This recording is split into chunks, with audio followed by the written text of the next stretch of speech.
بسم اللہ الرحمن الرحیم۔ کتاب روض الباسم کا باب نمبر 3، حضور صلی اللہ تعالی علیہ وسلم کی گفتگو اور کلام مبارک کے اوصاف، یہ ادھورا تھا، اور پیج نمبر 84 سے حدیث نمبر 7 سے۔ بسم اللہ الرحمن الرحیم۔ امام حسین علیہ السلام فرماتے ہیں، میں نے اپنے والد محترم سے اہل مجلس کے ساتھ آپ صلی اللہ تعالی علیہ وآلہ وسلم کے طرز عمل کے بارے میں سوال کیا تو انہوں نے فرمایا، حضور صلی اللہ تعالی علیہ وآلہ وسلم صرف وہی کلام فرماتے تھے جو باعث اجر و ثواب اور مبنی بر خیر ہوتا۔ جب آپ صلی اللہ تعالی علیہ وسلم گفتگو فرماتے تو یہ عالم ادب تھا کہ حاضرین مجلس اس طرح سر جھکا لیتے تھے جیسے ان کے سروں پر پرندے بیٹھے ہوئے ہوں۔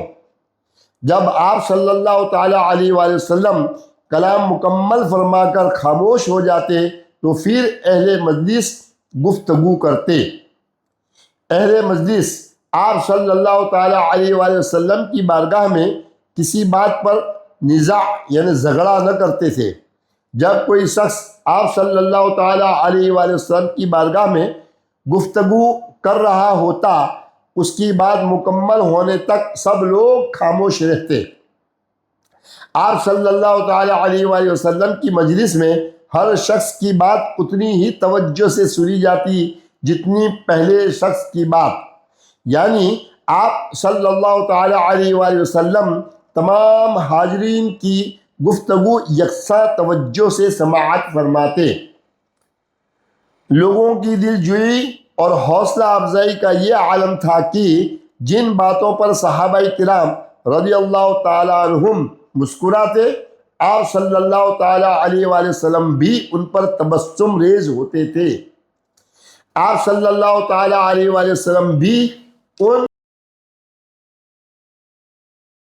باتوں پر تعجب کا اظہار فرماتے جن پر صحابہ کرام رضی اللہ عنہم تعجب کرتے تھے، تاکہ اس مانوسیت سے ان کے دل جوئی ہو۔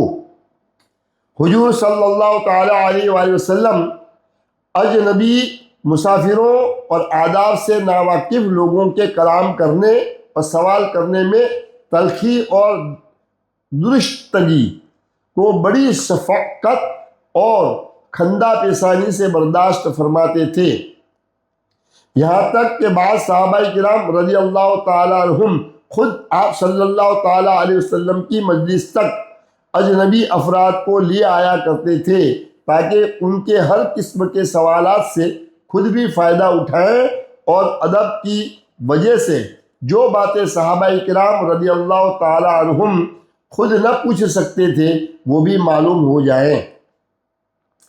آپ صلی اللہ تعالی علیہ وآلہ وسلم تاکیداً فرمایا کرتے تھے کہ جب کسی حاجت مند کو طلب حاجت میں دیکھو تو اس کی داد رسی اور حاجت روائی فوراً کیا کرو۔ اگر کوئی شخص آپ صلی اللہ تعالی علیہ وسلم کے سامنے آپ صلی اللہ تعالی علیہ وآلہ وسلم کی تعریف کرتا تو اسے پسند نہ فرماتے، البتہ بطور شکریہ کوئی آپ صلی اللہ تعالی علیہ وآلہ وسلم کے لیے تعریف کا کلمہ کہہ دیتا تو آپ صلی اللہ تعالی علیہ وآلہ وسلم سکوت فرماتے۔ آپ صلی اللہ تعالی علیہ وآلہ وسلم کبھی کسی کی گفتگو نہیں کاٹتے تھے۔ اگر کوئی شخص حد سے تجاوز کرنے لگتا تو اسے روک دیتے یا مجلس سے تشریف لے جاتے تاکہ وہ خود ہی رک جائے۔ اس حدیث کو امام ترمذی نے الشمائل محمودیہ میں، نیز طبرانی، ابن حبان اور بیہقی نے روایت کیا ہے۔ حدیث نمبر 8۔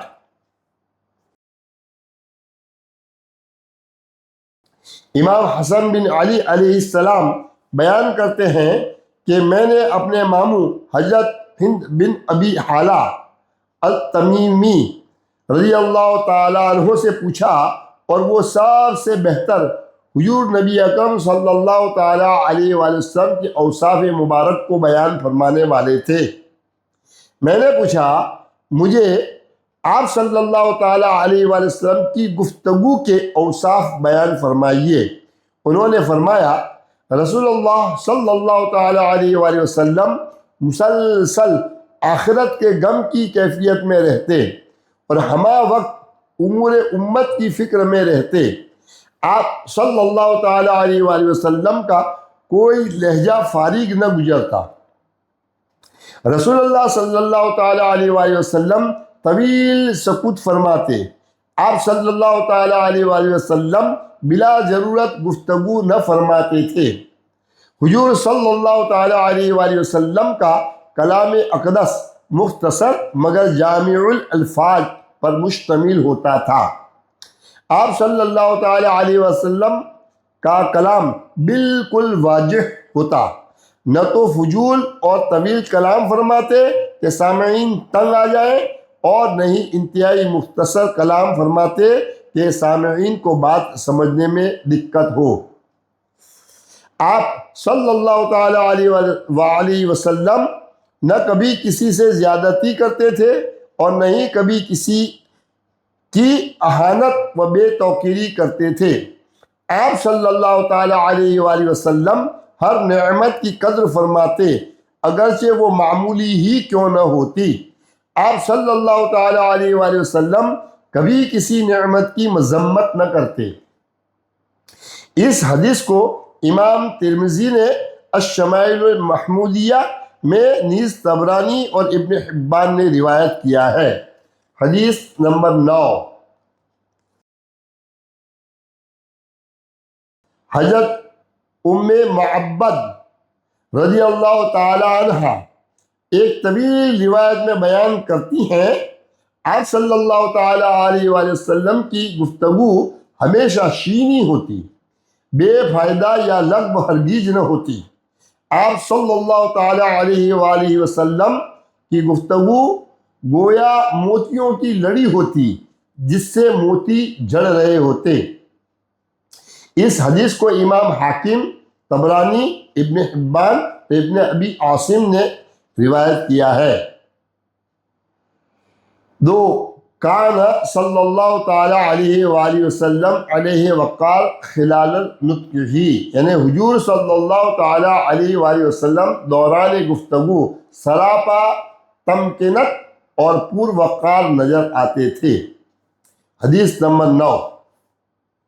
حضرت ام معبد رضی اللہ تعالیٰ عنہ ہی بیان کرتی ہیں جب آپ صلی اللہ تعالیٰ علیہ وآلہ وسلم سکوت فرماتے تو نہایت بارعب دکھائی دیتے، اور جب آپ صلی اللہ تعالیٰ علیہ وآلہ وسلم کلام فرماتے تو بہت پر وقار لگتے۔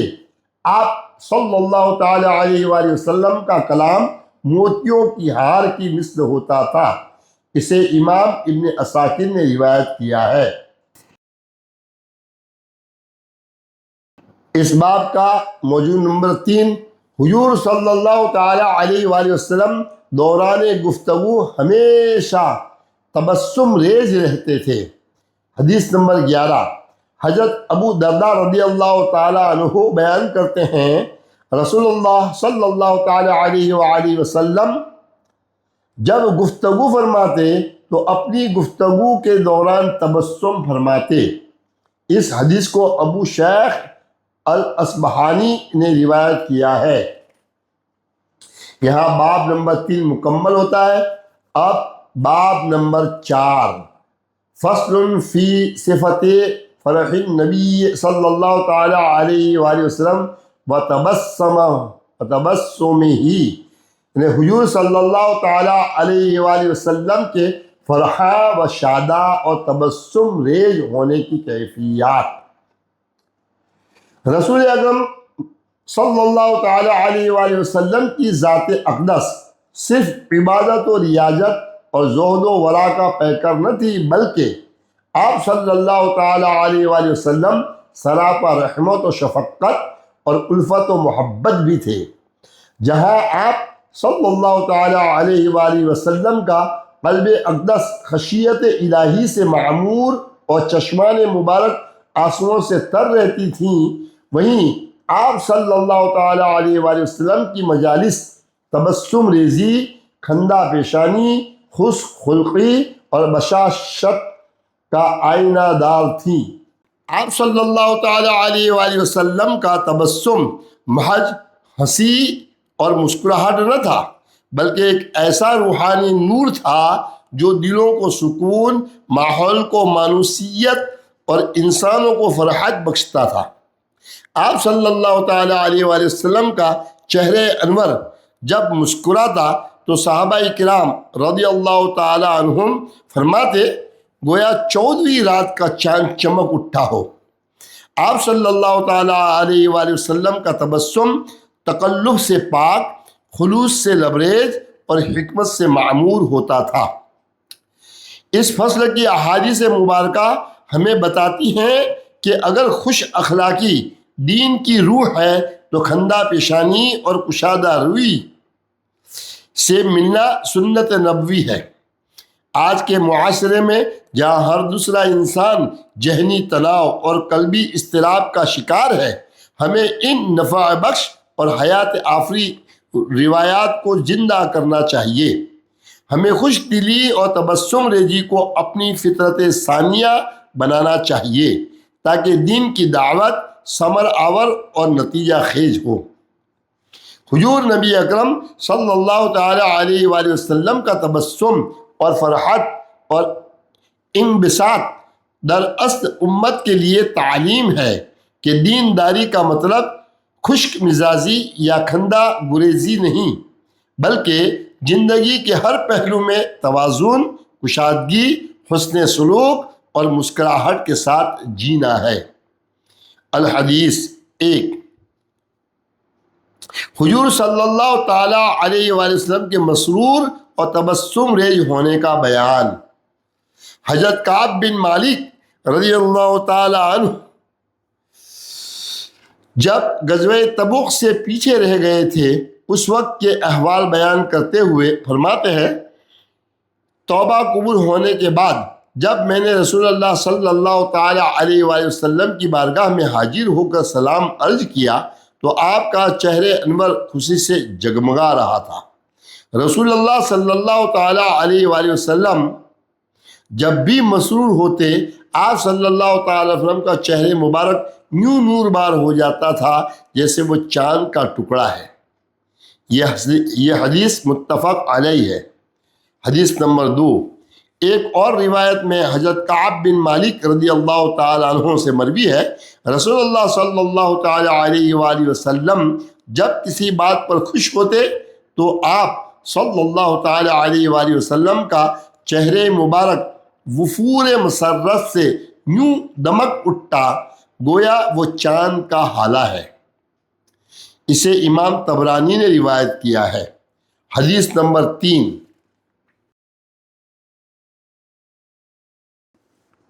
حضرت عائشہ رضی اللہ تعالیٰ عنہ بیان فرماتی ہیں کہ میں نے رسول اللہ صلی اللہ تعالیٰ علیہ وآلہ وسلم کو کبھی اس طرح کھل کر یعنی کہا لگا کر ہنستے نہیں دیکھا کہ آپ صلی اللہ تعالیٰ علیہ وآلہ وسلم کا حلق مبارک بھی دیکھ لیتی۔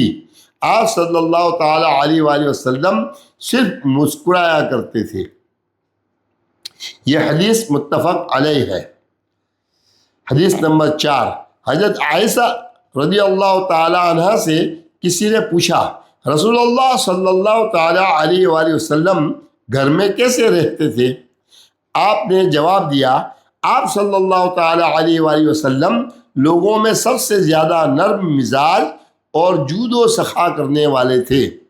آپ بظاہر دیکھنے میں لوگوں کی طرح ایک شخص تھے، لیکن بہت زیادہ مسکرانے والے اور خوش مزاج تھے۔ اس حدیث کو امام اسحاق بن راہویہ، ابن ابی دنیا، ابو شیخ اصبہانی اور ابن عساکر نے روایت کیا ہے۔ حدیث نمبر 5، حضرت عبداللہ بن حارث بن جزع رضی اللہ تعالیٰ عنہ بیان کرتے ہیں، میں نے رسول اللہ صلی اللہ تعالیٰ علیہ وآلہ وسلم سے زیادہ مسکرانے والا کوئی شخص نہیں دیکھا۔ اس حدیث کو امام احمد اور ترمذی نے روایت کیا ہے۔ امام ترمذی فرماتے ہیں کہ یہ حدیث حسن ہے۔ حدیث نمبر 6، امام حسن بن علی علیہ السلام بیان کرتے ہیں کہ میرے ماموں حضرت ہند بن ابی حالہ التمیمی رضی اللہ تعالی عنہ نے فرمایا، جب آپ صلی اللہ تعالی علیہ وآلہ وسلم خوش ہوتے تو اپنی نظر مبارک جھکا لیتے۔ آپ صلی اللہ تعالی علیہ وآلہ وسلم کا زیادہ سے زیادہ ہنسنا صرف مسکراہٹ تک محدود تھا۔ مسکراہٹ کے دوران آپ صلی اللہ تعالی علیہ وآلہ وسلم کے ظاہر ہونے والے دندان مبارک بارش کے اولوں کی طرح سفید نظر آتے۔ اس حدیث کو امام ترمذی نے الشمائل محمودیہ میں نیز طبرانی اور ابن حبان نے روایت کیا ہے۔ حدیث نمبر 7، حضرت انس بن مالک رضی اللہ تعالی عنہ بیان کرتے ہیں، میں نے رسول اللہ صلی اللہ تعالی علیہ وآلہ وسلم کو تبسم فرماتے ہوئے دیکھا۔ آپ صلی اللہ تعالی علیہ وآلہ وسلم بعض اوقات اس قدر خوش دلی سے مسکرائے حتیٰ کہ آپ صلی اللہ تعالی علیہ وسلم کے پچھلے دندان مبارک بھی ظاہر ہو گئے۔ اس حدیث کو ابو شیخ اصبہانی نے روایت کیا ہے۔ حدیث نمبر 8، حضرت صہیب رضی اللہ تعالیٰ عنہ بیان کرتے ہیں، رسول اللہ صلی اللہ تعالیٰ علیہ وسلم مسکرائے حتیٰ کہ آپ صلی اللہ تعالیٰ علیہ وآلہ وسلم کے پچھلے دندان مبارک بھی ظاہر ہو گئے۔ اس حدیث کو ابو شیخ اصبہانی نے روایت کیا ہے۔ اس باب کی مضمون نمبر 2، حضور صلی اللہ تعالیٰ علیہ وآلہ وسلم خوشی کے موقع پر سجدہ شکر بجا لاتے تھے۔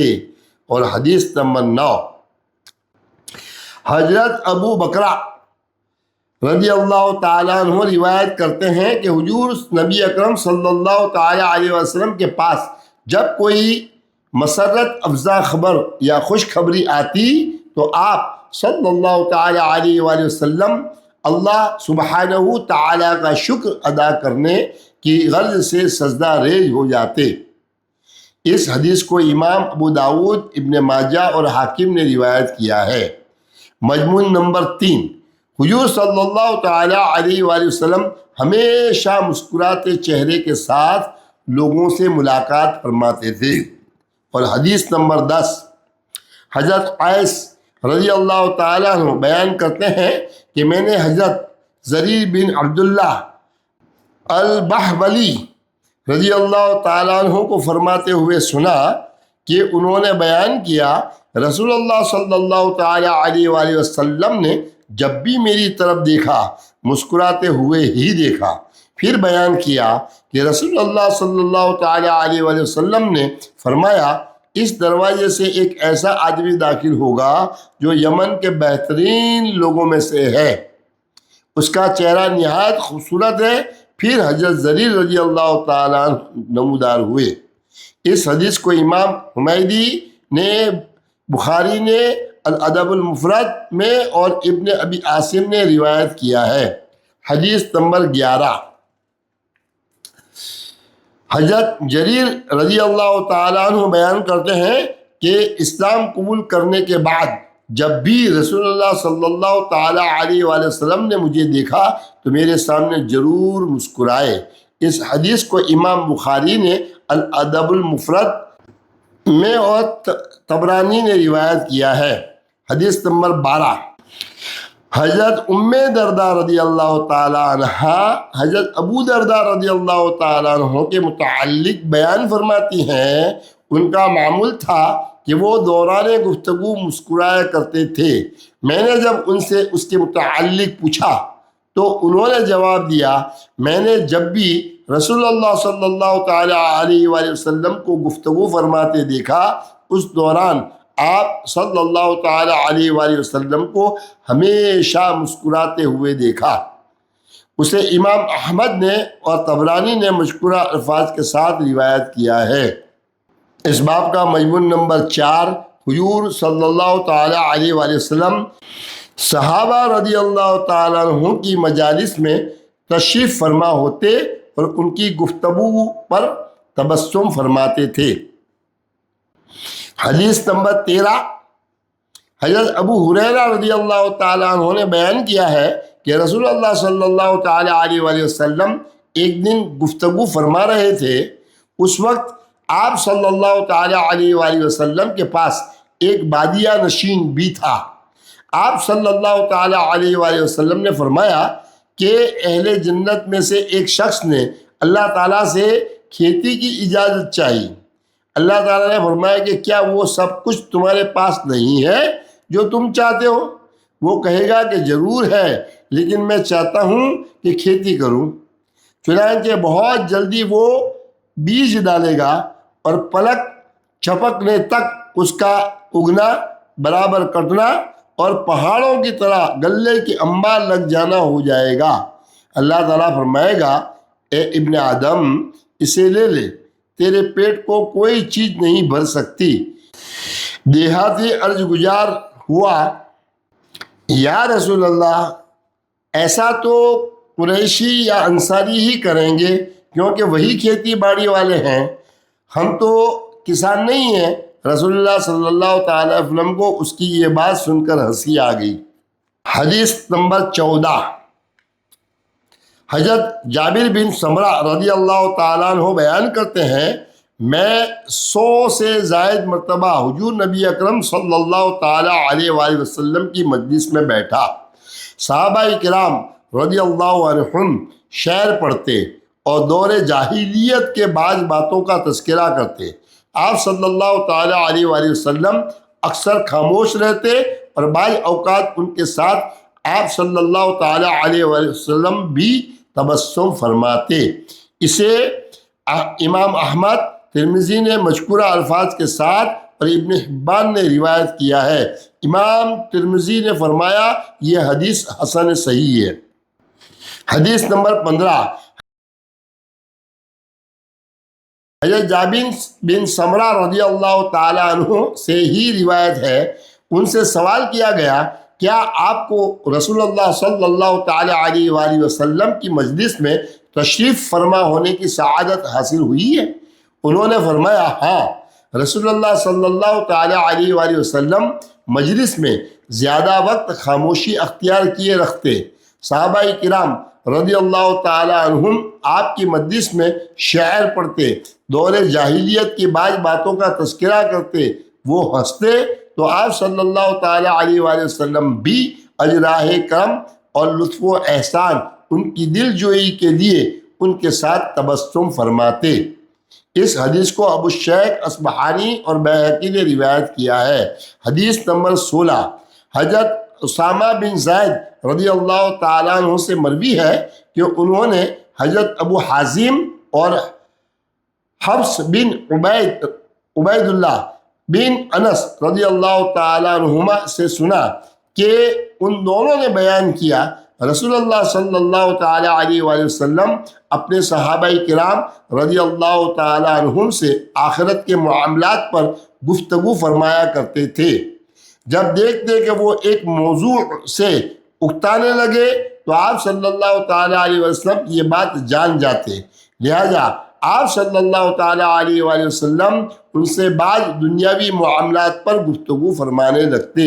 پھر جب وہ فعال اور قبول کرنے کی پوزیشن میں آ جاتے تو آپ صلی اللہ تعالیٰ علیہ وسلم دوبارہ ان سے آخرت کی گفتگو فرمانے لگتے، یعنی آپ صلی اللہ تعالیٰ علیہ وآلہ وسلم اپنے اصحاب کی طرح اور مزاج کی رعایت فرماتے تھے۔ اسے امام خراقی نے روایت کیا ہے۔ یہاں باب نمبر 4 کا مضمون نمبر 4 مکمل ہوتا ہے۔ پیج نمبر 99 پر یہ پارٹ 6 مکمل ہوتا ہے۔ السلام علیکم ورحمۃ اللہ۔